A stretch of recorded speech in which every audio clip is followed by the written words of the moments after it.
जब से सिया घर पर आई थी, तब से वह दिखा तो रही थी कि वह ठीक है, पर वहां मौजूद हर एक को पता था कि इस वक्त उसका मूड कितना खराब है। लेकिन किसी ने कुछ कहा नहीं। सब चुपचाप अपने अपने तरीके से उसे अच्छा फील कराने के लिए सब कुछ तैयारी करके रख देते हैं। जैसे कि जब भी सिया को ज्यादा गुस्सा आता था, या ज्यादा खुशी होती थी, या वह बहुत दुखी होती थी, वह हमेशा आइसक्रीम या कुछ मीठा खाती थी। इसीलिए मानव ने उसके लिए बहुत सारी आइसक्रीम्स और अलग अलग तरीके की पेस्ट्री, चॉकलेट्स, बहुत कुछ लाकर रख दिया। क्योंकि सबके सामने वह नहीं खाती थी, वह चोरी चुपके रात को अकेले खाना पसंद करती थी। और इसे करते हुए बहुत बार मानव ने और लीला जी ने उसे पकड़ा था। इसीलिए उन्हें सिया की इस आदत पर बहुत प्यार आता था। हुआ भी ऐसा, रात को सब अपने अपने कमरे में सो रहे थे।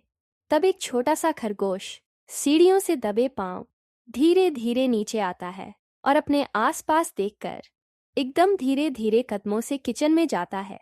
वहां पर भी देखता है आजू बाजू कोई है तो नहीं, और फिर जाकर फ्रीज ओपन करता है। फ्रीज देखकर तो खरगोश के दोनों कान भी खड़े हो जाते हैं और उसके चेहरे पर एक बड़ी सी मुस्कुराहट आ जाती है। उसके बाद क्या था, हमारी सिया जल्दी से आइसक्रीम का बड़ा सा टब बाहर निकालती है और सीधा चम्मच लेकर उस पर हमला बोल देती है। इस वक्त सिया किचन के एक कोने में छुपकर आइसक्रीम खा रही थी। इस बात से अनजान दोस्ती की आंखें कब से उसकी हर एक हरकत पर नजर बनाए हुए थीं और धीरे धीरे वह उसके पास भी आ रही थी। पर हमारी सिया आइसक्रीम खाने में और खुद में ही बड़बड़ाने में इतना बिजी थी कि उसे इस बात का एहसास तक नहीं हुआ। वह आइसक्रीम खा ही रही थी कि उसे पीछे से आवाज आई, आइसक्रीम पसंद आई या कोई दूसरा फ्लेवर चाहिए? तो हमारी सिया मस्त आइसक्रीम खाते खाते हुए बोलती हैं, इतनी बुरी नहीं है, इससे काम चला लूंगी, लेकिन अगली बार और अच्छी लाना। फिर वह बोलते बोलते रुकती है। उसकी आंखें बड़ी बड़ी हो जाती हैं। आइसक्रीम से भरा हुआ चम्मच उसके मुंह में रह जाता है और वह धीरे धीरे पीछे मुड़कर देखती है। वहां पर मानव अपने ब्लैक कलर के नाइट सूट पहने खड़ा था। हर बार की तरह हमारे खडूस राम बिना एक्सप्रेशन के खड़े थे। इसे देखकर सिया कुछ नहीं बोलती। मानव 1 मिनट तक उसे घूरता रहा।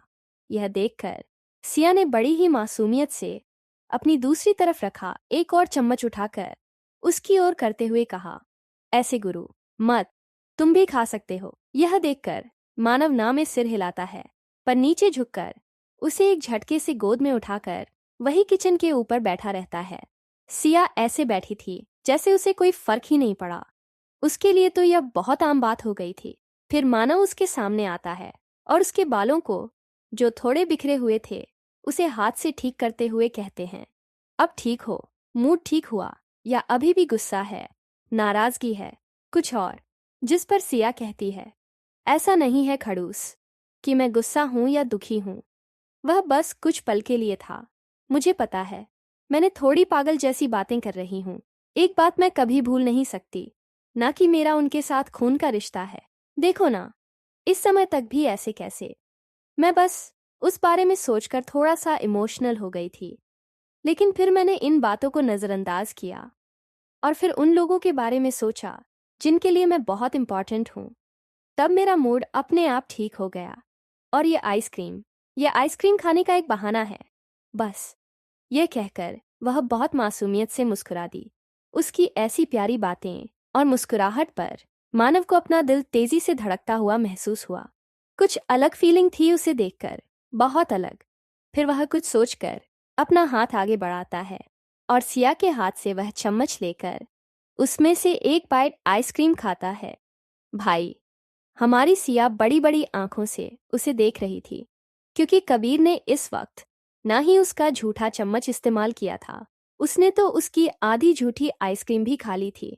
यह देखकर पता नहीं क्यों, पर सिया को बहुत शर्म आ रही थी। हीरो थोड़ा हक लाते हुए कहता है, यह तुम क्या कर रहे हो? तुमने मेरी चम्मच से क्यों खाया? तुम्हारा चम्मच है ना यहाँ पर? जिस पर मानव कहता है, इससे कुछ फर्क नहीं पड़ता, वैसे आइसक्रीम बहुत टेस्टी थी।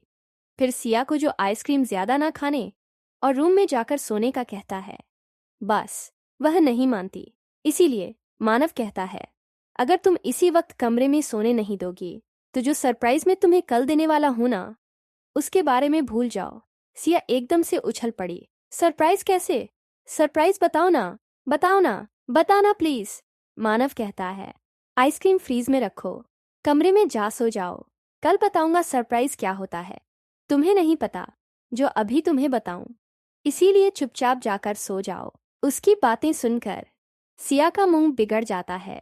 वह किसी बिगड़े हुए बच्चे की तरह झट से फ्रीज खोलती है, उसमें आइसक्रीम डालती है, धड़ाम के साथ दरवाजा बंद करती है और मानव के सामने आकर एक नज़र उसे देखकर कहती है, खड़ूस कहीं का, और अपने कमरे की ओर भाग जाती है। मानव, जो अब तक बिल्कुल वैसा ही खड़ा था, उसके चेहरे पर मुस्कुराहट आ जाती है, छोटी सी, और फिर वह जल्दी से अपने कमरे में चला जाता है। वहीं दूसरी ओर राव परिवार अपनी पूरी ताकत लगाकर भी मिसेज राव को बेल दिलाने में कामयाब नहीं हो रहा था।